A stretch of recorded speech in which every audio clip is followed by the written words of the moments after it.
In Module 10, hooks implementation, real code line by line. Let's build hooks that actually work. First hook, blocking sensitive file reads.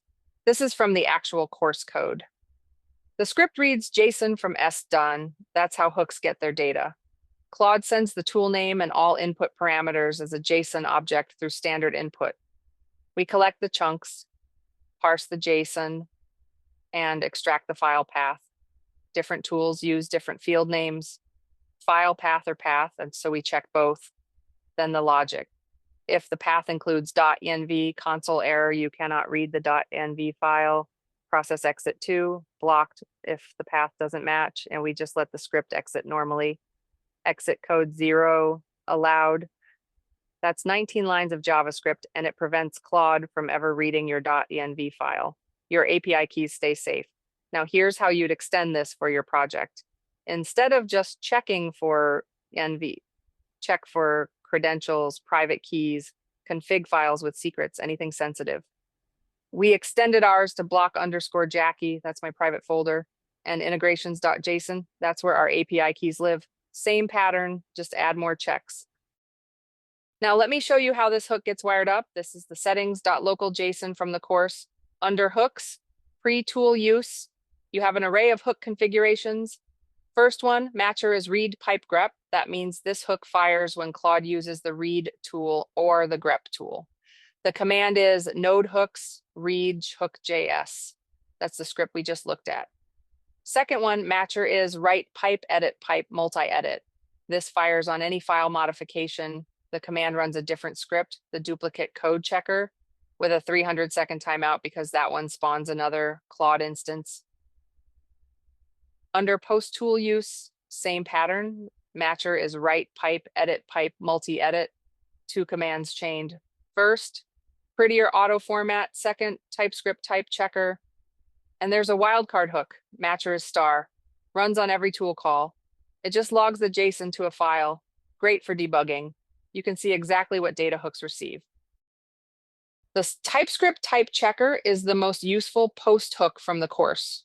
Let me walk through it. It reads the JSON from stdin, extracts the file path from either tool response or tool input, depending on whether this is a post or pre-hook. First check, is this a TypeScript file? If the path doesn't end in .th or a cheese exit 0, skip. We only care about TypeScript files. Then it runs the actual type checker.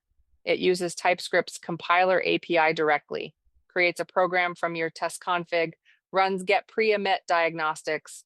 No files are emitted, it's just checking types.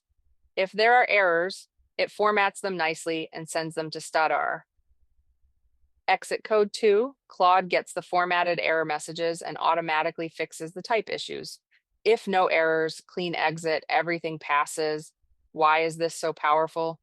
Because when Claude changes a function signature, it might break every file that calls that function. Without this hook, Claude moves on and the broken call sites pile up. With the hook, Claude gets immediate feedback and fixes them before moving on. So how would we use hooks in our work? Pre-hook, block sensitive files. Same pattern as the course. Block.env, _Jackie, integrations.json, credentials, any file that contains secrets or personal data. Post hook, Python syntax checking. After any .py file edit, run python-mpy compile on the file, catches syntax errors immediately. Same pattern as the TypeScript checker, but for Python. Post hook, design system validation. After any .html file edit, check that it imports instrument serif and DM sans. Our Claude DoneMD already has this rule, but a hook enforces it automatically. The pattern is always the same. Read stdin, check the file path, run your validation, exit 0 or exit 2 with feedback. Module 10, real hook code. Pre-hooks, read stdin JSON, check file paths, exit 0 or 2. Post hooks validate after the fact. Settings.json wires them up with matchers and commands.